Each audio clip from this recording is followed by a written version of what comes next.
Once you have tasted flight, you will forever walk the earth with your eyes turned skyward. For there you have been, and there you will always long to return. Begitu engkau tahu rasanya terbang, selamanya engkau akan berjalan di muka bumi dengan mata menatap langit. Karena engkau pernah di sana, dan kesanalah engkau akan selalu rindu untuk kembali. Jadi ini dimensi spiritual, dimensi rohania manusia. Jadi kalau kita pernah mulia, kalau jiwa kita ngerti indahnya dunia level tinggi, maka hidup kita akan berkiblat ke sana. Itu kalau pakai bahasa sufi, kalau kita bisa menemukan nikmatnya, asyiknya dekat dengan yang tinggi-tinggi, maka dunia bawah tidak akan ada artinya. Kalau hanya kenikmatan fisik yang kita kenal, ya kiblat kita akan ke situ-situ saja. Tapi kalau kiblat kita lebih tinggi dari itu, lebih dahsyat dari itu, biasanya ya itu yang akan jadi tumpuan perhatian kita. Jadi hubungannya dengan mimpi tadi, mimpimu setinggi apa? Itu biasanya sejauh pengalamanmu. Anak kecil yang belum mengalami apa-apa, mimpinya mungkin hal yang rendah. Pingin punya mesin yang bisa mengeluarkan permen terus, misalnya pingin punya, kan karena dunianya itu. Makanya coba lihat Doraemon itu bisa keluar mesin macam-macam, tapi kan yang diminta yang sesuai kebutuhan anak kecil sebesar Doraemon. Coba kalau kamu yang punya Doraemon, wah, bahaya. Yang kamu minta mesti yang aneh-aneh. Kenapa bisa beda? Level dunia yang pernah kamu alami, dunia idealmu hanya selevel itu. Kalau kamu ngerti dunia level sangat tinggi, kalau itu kan skywalk, dunia atas. Kalau dalam dunia sufi mungkin ya, kalau kamu ngerti indahnya dunia dekat dengan Allah, mungkin mesinnya Doraemon kamu minta, aku minta alat yang bisa dekat sama Allah terus. Tapi kan tidak mungkin begitu. Karena yang punya Doraemon anak kecil, yang diminta level anak SD. Meskipun harusnya Doraemon sudah punya cucu, karena dia umurnya kan, Nobita itu mulai zaman saya kecil, dia sudah kecil. Apalagi sekarang.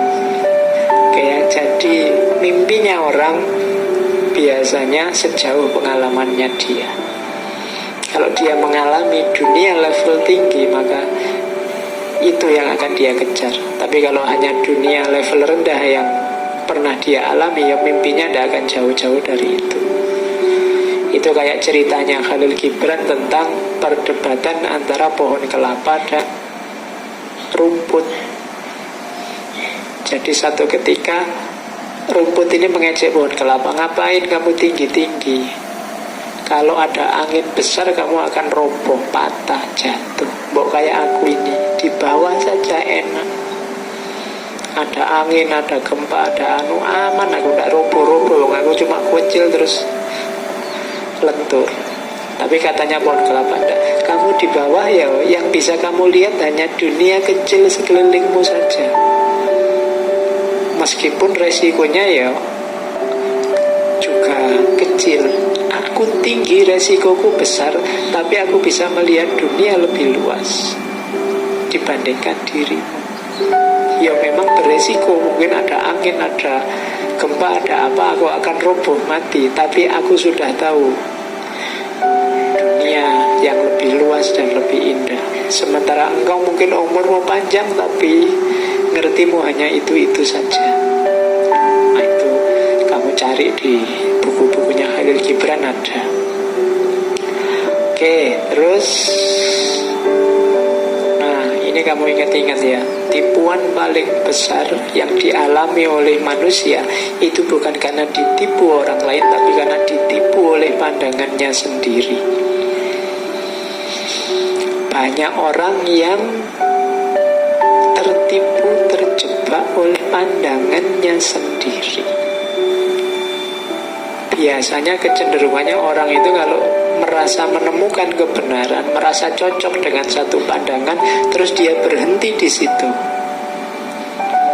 Tidak sadar bahwa pandangan kebenaran yang dia temukan itu ada konteksnya, ada ruangnya, ada waktunya. Mungkin tidak selamanya benar atau tidak di semua tempat benar. Tapi banyak orang yang menganggap pandangannya selalu benar kapanpun dan dimanapun.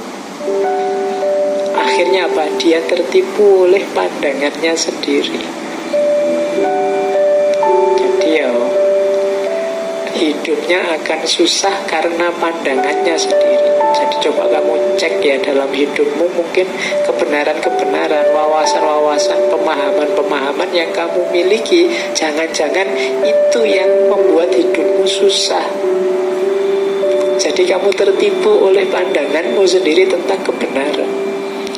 Mungkin kamu menganggap ini benar, tapi terus situasi berubah sehingga tidak relevan. Tapi kamu tetap mempertahankan ini karena kamu anggap sekali benar tetap benar kapanpun dan dimanapun. Akhirnya hidupmu susah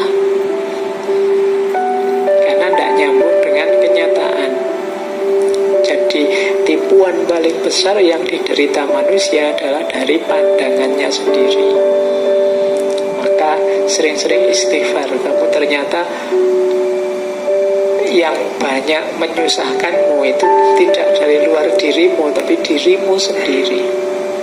Engkau sendiri yang menyusahkan dirimu sendiri. Maka hati-hatilah dengan pandanganmu, perspektifmu, pemahamanmu. Terus kalau ini tidak perlu saya jelaskan ya, pengalaman adalah penuntun terbaik dibandingkan kata orang. Secanggih apapun kata orang, dia akan kalah oleh pengalaman. Puluhan orang bilang warung di situ tidak enak. Begitu kamu ke sana, lah kok enak? Yang kamu percaya kan pengalamanmu dan bukan kata-kata banyak orang tadi. Ilustrasinya begitu. Jadi pengalaman adalah penuntun terbaik dibandingkan kata orang. Wisdom is the daughter of experience. Kebijaksanaan adalah anak dari pengalaman. Tidak usah tanya bapaknya siapa. Ya bapaknya ya dirimu, yang punya akal pikiran dan pengalaman. Anaknya namanya kebijaksanaan.